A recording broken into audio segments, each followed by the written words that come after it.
You're all involved now, still coaching, and Benny still playing on the Galacticos with Mickey and the guys, and it's fantastic to see you're still involved.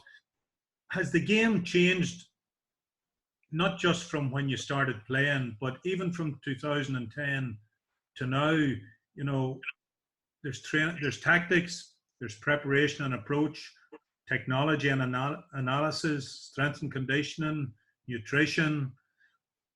Marty, you're involved with Stat Sports. Benny, you've been coaching obviously with at home, and yourself and Ambrose are involved with the development squads. Where is it less enjoyable?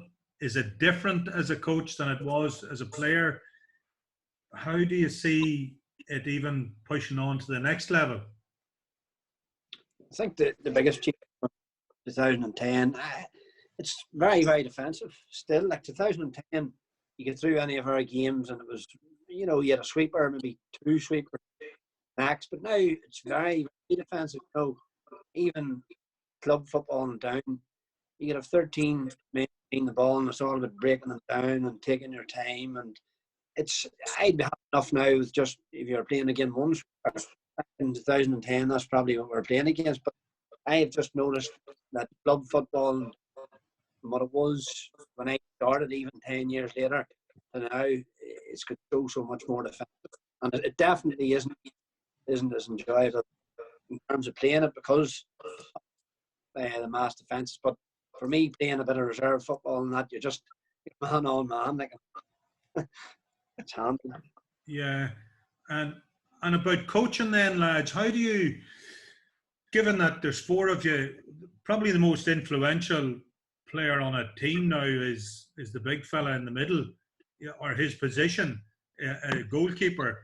But how do you, with the four of you being attack-minded players, how do you coach against mass defences? Or is it frustrating, or is it because they do it, we have to do it? Ambrose, you're in with the kids, and how do you find it?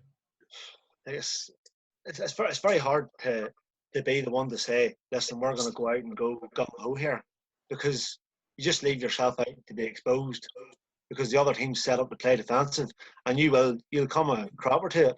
You have to have some sort of system now to go against them, because if you don't, they just suck it up and then come at you. Like it's very tough. Like, I think when you're still with the young ones, you're still trying to get them head up, play forward and move. But I think once them lads are hitting 16, 17, 18 years old now, they have to be taught about systems of play, because it's not going to come away from it in the short term. I don't think it's going to take a brave manager to say, we're not going to do that, we're just going to go out 6 against 6, 4s in the backs and see what happens. It's not going to happen. It's just not going to happen. Like, much as we would want it, maybe.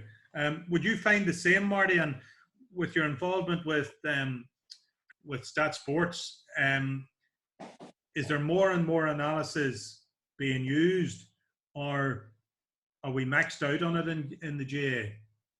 I think there's more and more being used, and it's not necessarily being used, for the betterment of players and the style of football.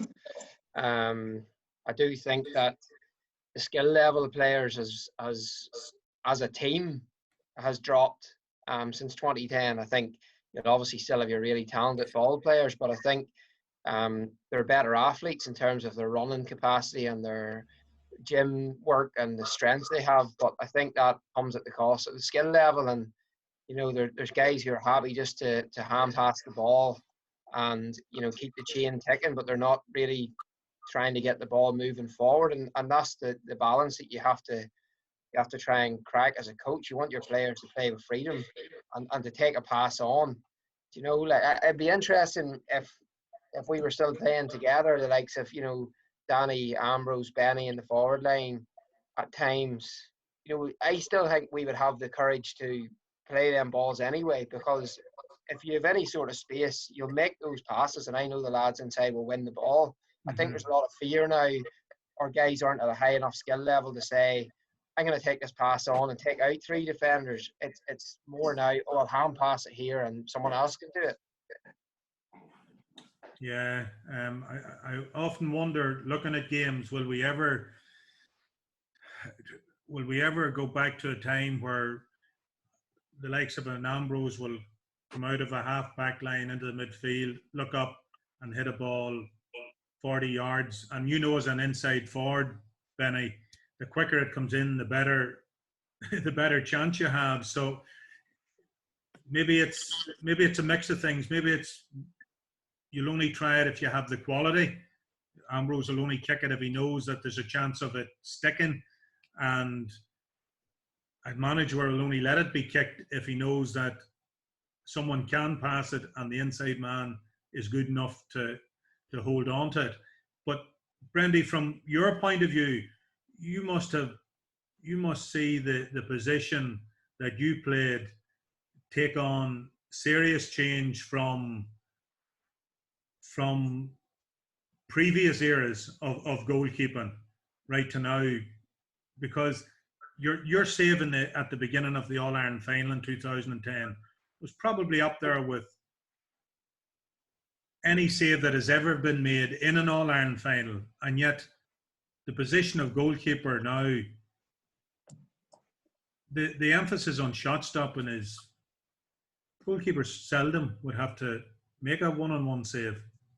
It's down to pecking order, so it's everything else that comes along with the short kickouts, the retaining possession. You're more or less like a quarterback in American football now, so you have to be probably when it first came about, it was all so much different. Like you have to be comfortable in the ball. You have to be able to receive the ball back from your defenders and maybe even take it on out. You see the likes of Niall Morgan now.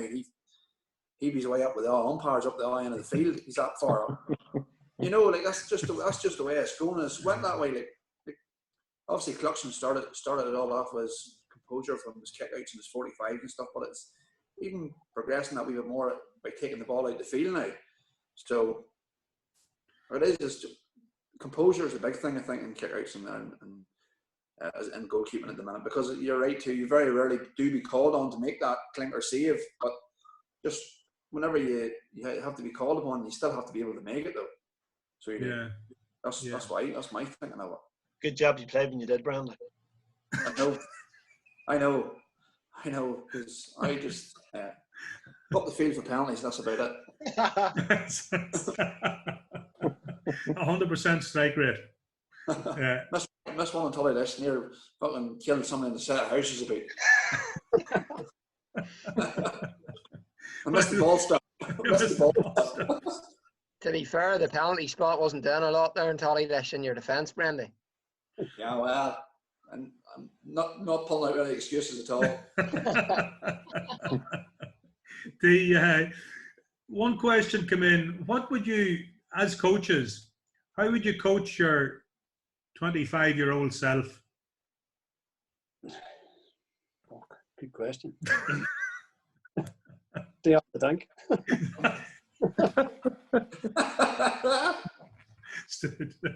Don't get caught. Good job. There's no mobile phones back in the 90s, that's for sure. Probably the way Danny himself, throughout his career in terms of all the work and his fitness and everything they got there. Like I'd say, Danny, the way he played himself, if I was 21 or 22 now, I would love to have the way he did in terms of doing everything right, like to let it all. It's probably a small regret that I would have. Fanny, if you had done that, you would have been president of the United States now. You do whatever you want.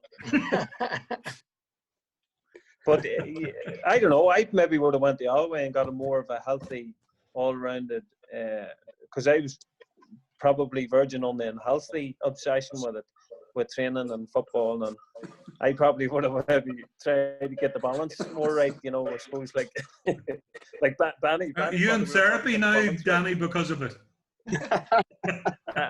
A wee bit. I take a couple of tablets to help sort me out, you know. I remember going to the trainings all the time, and you used to have to try and go early because Hughes would be stuck on the massage bench, and you had to get there before him and say that. Hughes man, and he was stuck in like a set of Ys or just the boxers, and that was it. He was there for the fortnight.